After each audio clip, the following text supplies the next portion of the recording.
মধ্যপ্রাচ্যে আবারও কি সেই পুরনো ভুলের পুনরাবৃত্তি? বিশ্লেষকদের মতে ইরানে যুক্তরাষ্ট্রের সাম্প্রতিক হামলা এবং ইসরায়েলকে উন্মুক্ত সমর্থন দিয়ে প্রেসিডেন্ট ডোনাল্ড ট্রাম্প ঠিক সেই পথেই হাঁটছেন যেটি 2 দশক আগে ইরাকে যুদ্ধ চাপিয়ে দিয়ে দেখিয়েছিলেন জর্জ ডব্লিউ বুশ।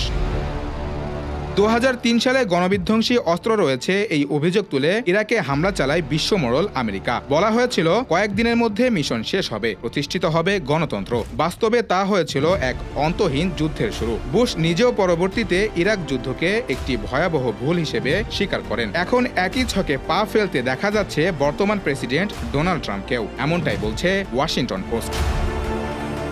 সম্প্রতি ইরানের পারমাণবিক স্থাপনায় মার্কিন হামলা এবং ইসরায়েলের সামরিক কর্মকাণ্ডে সরাসরি সমর্থন দিয়ে ট্রাম্প আবারও মধ্যপ্রাচ্যকে অনিশ্চয়তা ও অস্থিরতার দিকে ঠেলে দিচ্ছে বলে মত বিশ্লেষকদের। শান্তির বার্তা দিয়েও পর্দার আড়ালে চলছে যুদ্ধের প্রস্তুতি। অথচ নির্বাচনী প্রচারে তিনি নিজেই বলেছিলেন মধ্যপ্রাচ্যের যুদ্ধগুলো ছিল ভয়াবহ ভুল।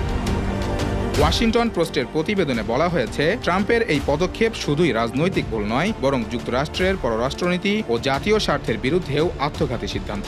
2016 থেকে 2024 সারা সময় জুড়েই ট্রাম্প যুদ্ধবিরোধী অবস্থান দেখিয়ে এসেছেন, কিন্তু এবার নিজেই যুক্তরাষ্ট্রকে জড়াচ্ছেন আরেকটি অনিশ্চিত যুদ্ধে।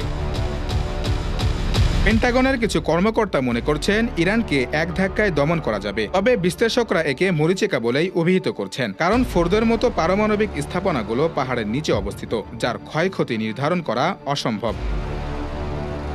এই পরিস্থিতিতে মার্কিন জনমত ট্রাম্পের বিপক্ষে। সাম্প্রতিক এক জরিপে দেখা গেছে মাত্র 16% মার্কিন নাগরিক এই হামলাকে সমর্থন করছে। বিপক্ষে রয়েছে 60%। এমনকি রিপাবলিকান নেতাদের মাঝেও ট্রাম্পের ঘনিষ্ঠ অনেক নেতা এই পদক্ষেপের সমালোচনা করেছেন।